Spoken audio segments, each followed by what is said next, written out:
sua vida. Amém, queridos? Amém, amados? Starley, fica à vontade, meu irmão. Fala, galera, paz do Senhor, tudo bem? Quantos trouxeram uma Bíblia? Vamos ficar de pé? Quantos podem levantar a Bíblia para cima? Levantando é para cima, não é? Você vai perceber que o ser humano tem fabricado diversas armas. Mas nenhuma arma é tão poderosa igual a que você está segurando nas suas mãos. Vamos lê-la? 1 Samuel, capítulo de número 16. Eu quero falar sobre a supremacia de Deus na unção. 1 Samuel, capítulo de número 16.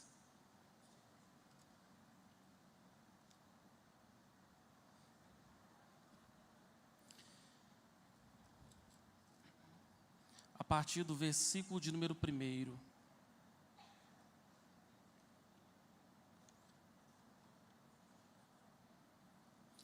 Quantos acharam? Diz assim: Então disse o Senhor a Samuel: Até quando terás dó de Saul, havendo eu rejeitado para que não reines sobre Israel? Enche o teu vaso de azeite e vem. Enviar-te-ei Jessé o belemita, porque dentre os seus filhos me tenho provido de um rei. Porém disse Samuel: Como irei eu? Pois ouvindo Saul, me matará. Então disse o Senhor: Toma uma bezerra das vacas em tuas mãos e diz: Vim para sacrificar ao Senhor. E convidarás Jessé ao sacrifício, e eu te farei o que hás de fazer, e ungir-me-ás a quem eu te disser. Fez, pois, Samuel o que dissera o Senhor, e veio a Belém. Então os anciãos da cidade saíram ao encontro, tremendo, e disseram: É de paz a tua vinda? E ele disse: É de paz. Vim sacrificar ao Senhor. Santificai-vos e vinde comigo ao sacrifício. E santificou ele a Jessé e seus filhos, e os convidou ao sacrifício. E sucedeu que, entrando eles, viu Eliabe, e disse: Certamente está o Senhor perante o seu ungido. Porém, o Senhor disse a Samuel: Não atentes para a sua aparência, nem para a sua altura, nem para a sua estatura, porque eu tenho rejeitado. Porque o Senhor não vê como o homem, pois o homem vê o que está diante dos olhos, porém o Senhor olha para o coração. Então Jessé chamou Abinadab e fez passar diante de Samuel, o qual disse: Nem a este tem escolhido o Senhor. Então Jessé fez passar a Samar e disse: Tampouco a este tem escolhido o Senhor.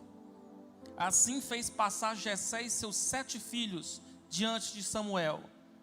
Porém Samuel disse a Jessé: O Senhor não tem escolhido nenhum destes. Disse mais Samuel a Jessé: Acabaram-se os jovens? E disse: Ainda falta o menor, e eis que ele está apacentando ovelhas. Disse, pois, Samuel a Jessé: Envia e manda-o chamar, porque não nos assentaremos na roda da mesa, até que ele venha aqui. Então mandou em busca dele, e o trouxe. E ele era ruivo, formoso, de semblante e de boa presença. E disse o Senhor: Levanta-te, porque este mesmo é. Então Samuel tomou o vaso de azeite e ungiu no meio dos seus irmãos. E desde daquele dia em diante, o Espírito do Senhor se apoderou de Davi. Pode se sentar. Queridos, eu quero louvar muitíssimo a Deus pela oportunidade de estar aqui com todos vocês. Eu vou pedir para que você cumpra o que os nossos pastores chamam de reverência. Eu costumo chamar de educação.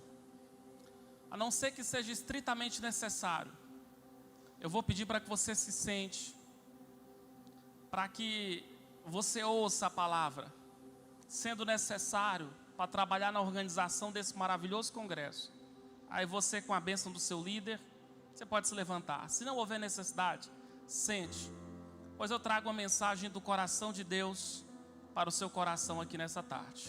Amém? Eu quero louvar a Deus pelo que eu entendo, todo mundo que está aqui na minha retaguarda é líder de jovens. Seria isso? Deus abençoe a todos vocês. Eu costumo dizer que é o cargo mais parecido com o cargo de pastor. Porque quem lidera as mulheres, lideram as mulheres. Quem lidera os homens. Mas vocês lideram jovens, homens e mulheres, voluntários. Muitas das vezes tem que tirar dinheiro do bolso de vocês. Mas não se esqueçam que é um estágio necessário para aquilo que Deus ainda fará na vida de vocês.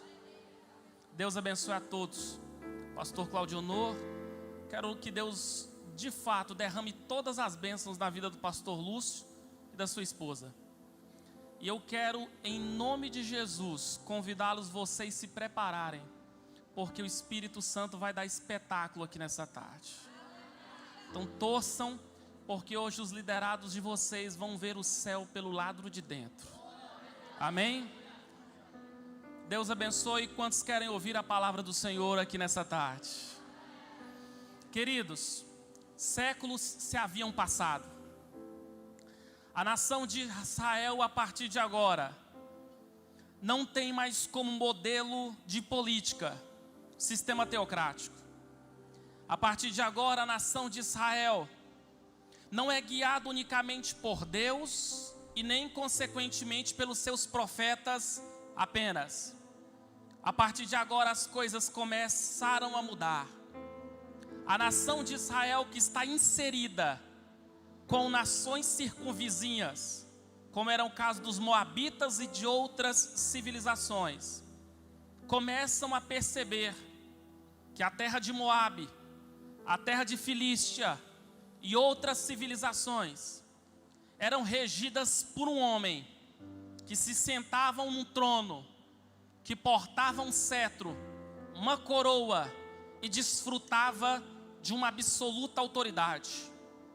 A nação de Israel começando a perceber que de fato todas as nações tinham um rei, é nesse momento que eles começam a se reclamar, a cobrar de Deus, dos seus profetas, para que de fato a nação de Israel tenha um homem que tem uma coroa na sua cabeça, um cetro nas suas mãos, e que porte certa autoridade e de fato venha portar certo poder perante os seus liderados. A nação de Israel começa a pedir a Deus para que Deus os constitua um rei.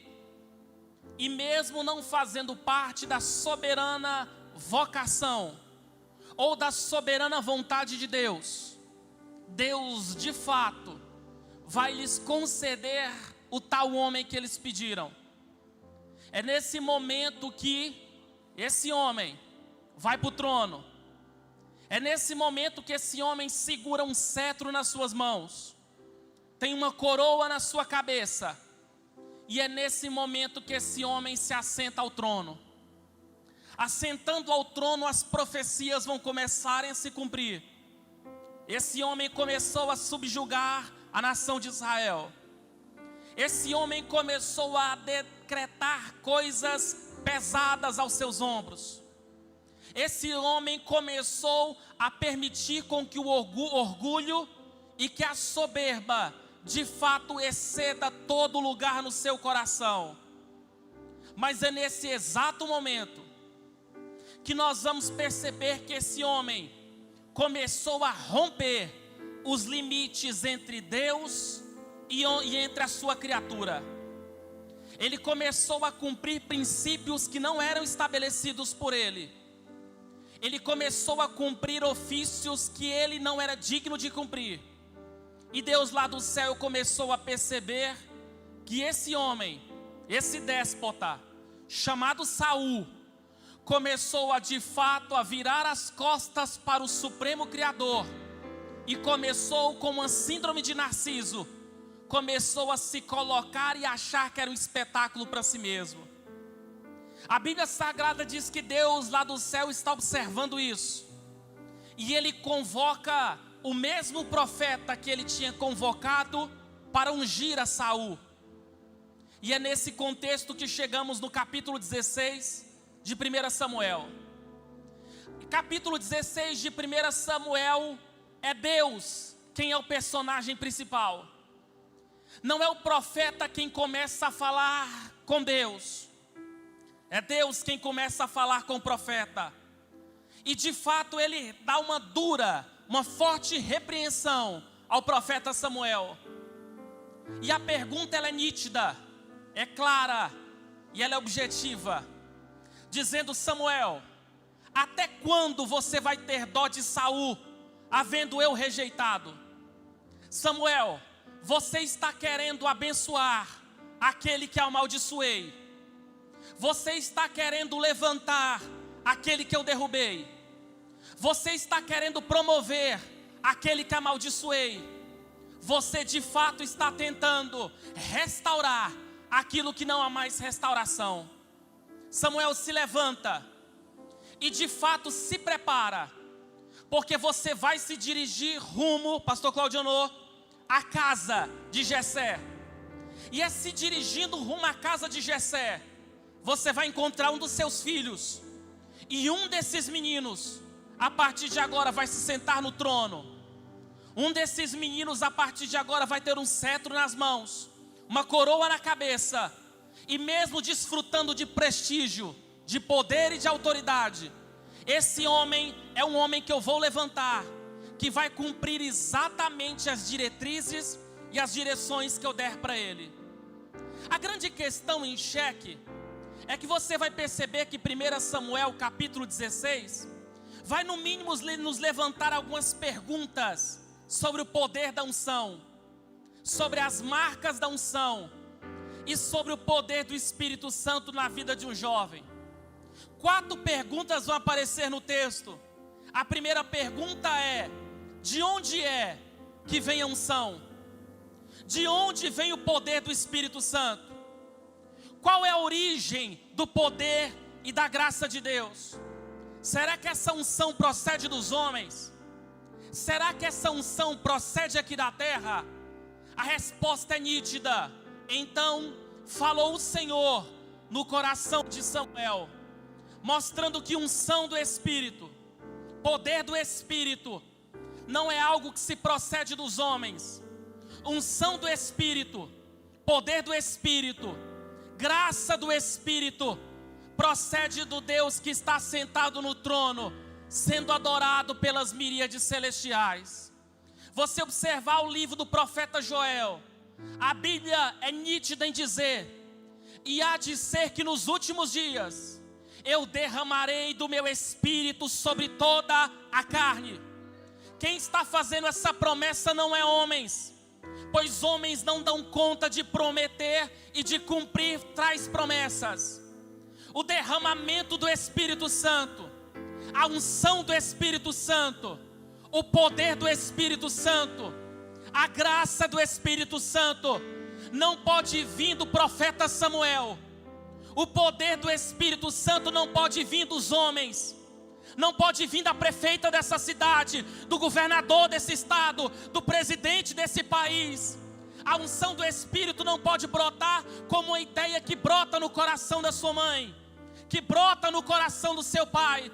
Mas eu quero lhe garantir aqui nessa tarde que o poder e a graça do Espírito Santo é algo que procede de alguém que é maior do que a prefeita, maior do que o governador, maior que o presidente. A unção é algo que vem direto do Deus que criou os céus e criou a terra. É Ele quem unge quem Ele quer, do jeito que Ele quer, para cumprir o seu propósito e cumprir a sua vontade.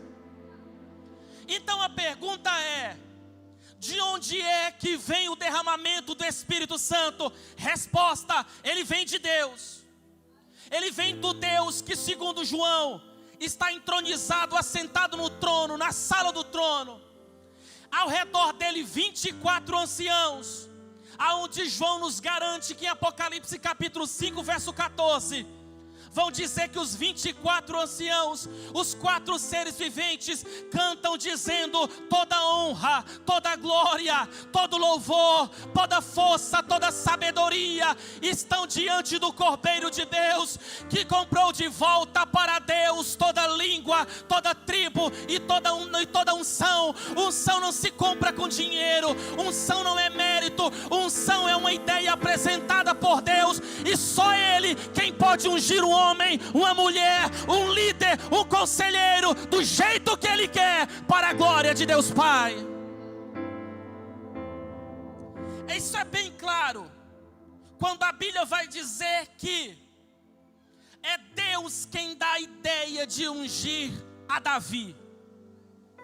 Mas quando nós observamos esse texto, uma segunda pergunta vai se levantar dentro do próprio texto que nós lemos. A primeira é: de onde vem a unção do Espírito Santo? Resposta: ela vem de Deus. A segunda pergunta é: o que fazer para receber o Espírito Santo? O que se faz para de fato receber o derramamento do Espírito Santo? Leia comigo, não feche sua Bíblia, por favor. Leia comigo 1 Samuel capítulo 16, versículo de número 2, 3 e o versículo de número 4. Diz assim: porém disse a Samuel: como irei eu? Havendo Saul sabendo, ele vai me matar. Então disse o Senhor a Samuel: fala para ele que você vai pegar uma bezerra das vacas e você vai dizer assim: olha, eu estou vindo para sacrificar ao Senhor. Repita comigo: sacrifício. A Bíblia diz no versículo de número 3: e convidará Jessé para o sacrifício. Versículo de número 5: e disse ele: é de paz a tua vinda? E disse: é de paz, pois eu vim. Essa é a pergunta. O que se faz para receber o Espírito Santo? Resposta: a salvação, ela foi de graça, apesar que Jesus pagou um preço bem caro. Mas para receber o poder do Espírito Santo, a unção do Espírito Santo, pastor Lúcio, tem que se sacrificar. Olhe bem para cá. Não existe sucesso sem sacrifício. Faz uma leitura na biografia de Michael Jordan. Observa o que se fez para ser o maior jogador de basquete da história da civilização humana. A aula começava às 7 horas. Ele acordava pela madrugada para ficar jogando e tentando acertar a bola dentro de uma cesta de basquete. Por quanto tempo, Starley? De madrugada até a hora de tomar banho para a escola.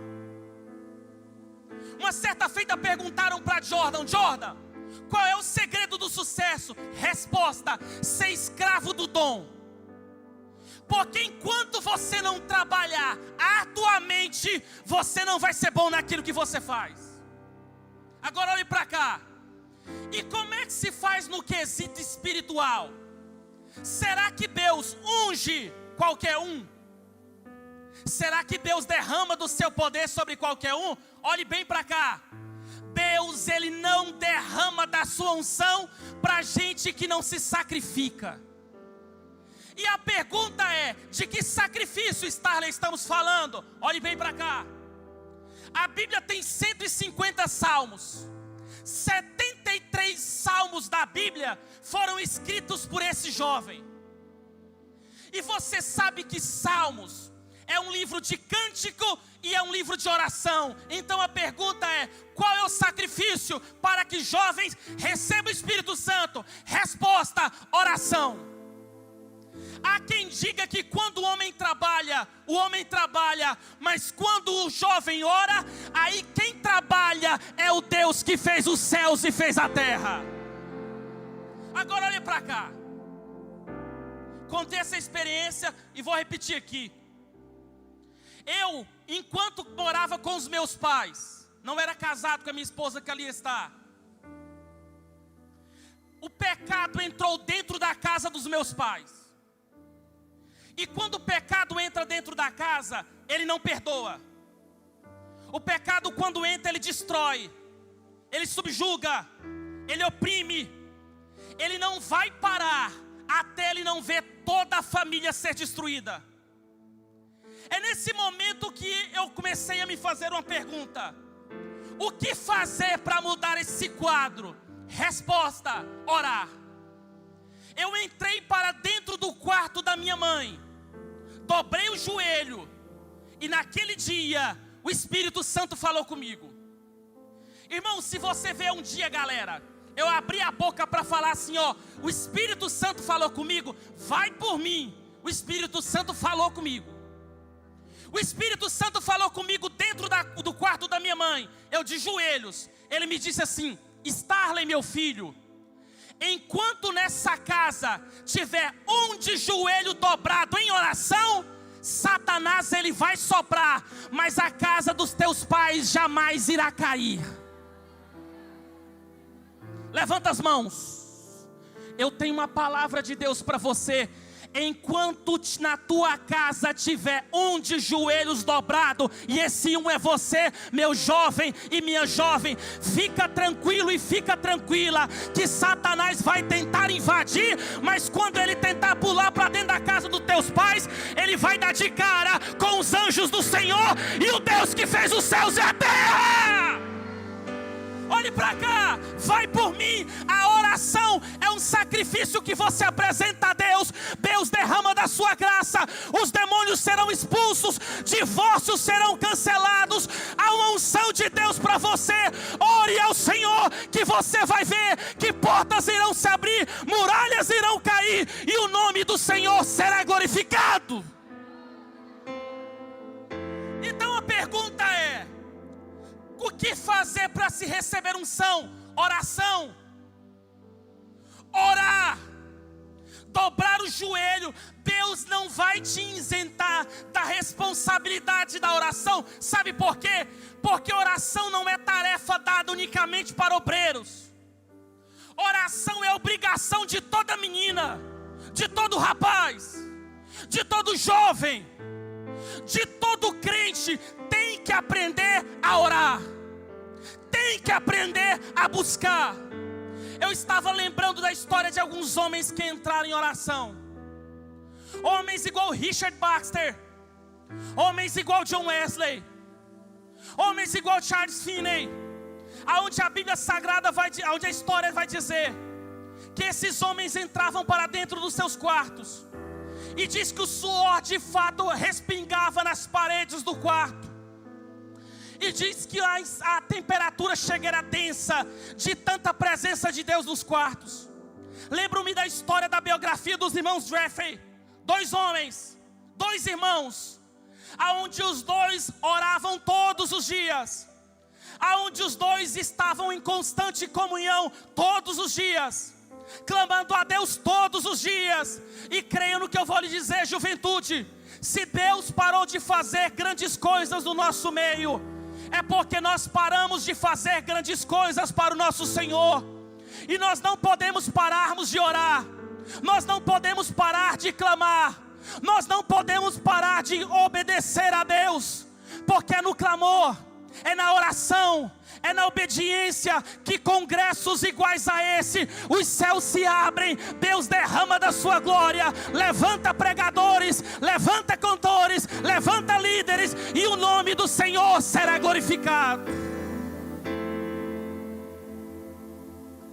O que se faz para se conseguir unção? Oração. Mas você vai perceber que o livro dos Salmos também é o livro da palavra. Se você observar os 150 salmos, você vai perceber que há uma categoria de salmos, por exemplo, chamados salmos de romagem. Eram os salmos que eles se dirigiam e cantando junto ao templo de Jerusalém. E muito embora nós percebemos que esses salmos eram para se cantar, mas olhe bem para cá, esses salmos eram lidos. verbalizados, inspirados por Deus. Sabe o que eu estou querendo te relembrar? Que o preço para a unção é a palavra, é a leitura da Bíblia. Starley, a Bíblia dá algum testemunho dela sobre si mesmo? É claro que dá. A Bíblia não ordena com que você a leia. A Bíblia ordena com que você faça algo muito mais sério. Examinai, pois, as Escrituras, pois são elas que testificam de mim. A Bíblia não ordena com que você a leia. A Bíblia ordena você meditá-la nela de dia e de noite. De dia e de noite. De dia e de noite. E a pergunta é: por que é que a Bíblia é tão séria? Porque eu, sendo professor de história, de filosofia e de sociologia, creia no que eu vou lhe dizer. Platão, Sócrates, Aristóteles, Schopenhauer, Comte, nenhum deles teve coragem de abrir a boca para dizer: observem as minhas palavras, pois elas vão levar vocês à vida eterna. Mas Jesus Cristo, quando esteve na terra, Ele relembrou para todos nós: eu sou o caminho, eu sou a verdade, eu sou a vida. Schopenhauer não leva para o céu, Sócrates não leva para o céu, Platão não leva para o céu, mas Jesus Cristo de Nazaré da Galileia, Ele derrama a sua unção, e Ele tem poder de desviar a sua rota, que ia direto para o inferno. E a partir de agora, quem acreditar no poder do sangue dEle, vai para a Nova Jerusalém celestial. Qual o testemunho que a Bíblia diz de si mesmo? Hebreus capítulo 4, verso 12. Porque a palavra de Deus é viva e eficaz, mais penetrante do que qualquer alguma espada de dois gumes, penetra até a divisão da alma e do espírito, das juntas e das medulas, aonde bisturi de médico não vai, a palavra de Deus ela vai. Aonde palavra dos nossos amados pais não vão, a palavra de Deus ela vai. Agora creia no que eu vou lhe dizer. Com Bíblia e com unção, com palavra de Deus e com oração, com textos da literatura sagrada e com o Espírito Santo queimando no coração de um jovem, não tem como o Espírito Santo não descer, o Espírito Santo não agir, o Espírito Santo não ungir. Então deixa eu te falar: menos Netflix e mais Bíblia, menos tempo no celular e mais tempo em oração.